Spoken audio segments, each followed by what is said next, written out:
So what I'm going to be doing in this video is turn this little piece of oak into a small bowl. It's going to be nice and simple, so you could easily sell it at a craft fair.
So I finished this oak bowl, so it's nice and simple, nice little lip, it's got some really nice natural features.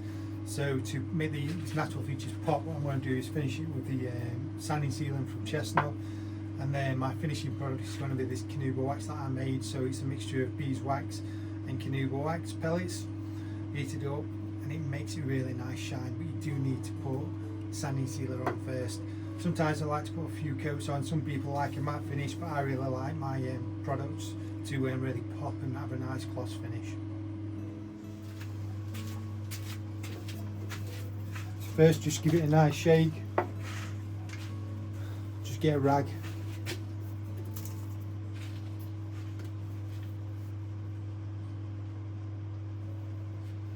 This really stops the product from really sinking into the wood.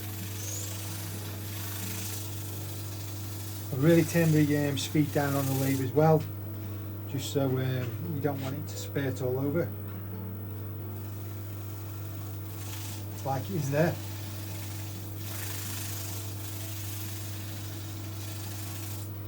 So what this does, it seals the wood itself, so whatever product you put on it doesn't soak into the wood.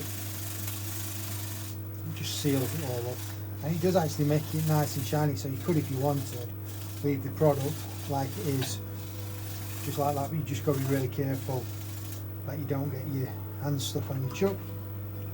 So I've got my canoe wax there, and what you need to do is really get the wood nice and warm. So apply pressure, really work it into the wood. So what you wanted to do is create friction, that's why I'm using a rough rag, just really to move all this canoe wax into the wood and buff it. Gloss. So I'll just show you something now, so you can see the nice gloss finish of the wood. On the bottom I haven't actually put any sanding sealer on yet, so I'll put some of that on just to finish it off, but you can see the real difference between the finished product and the unfinished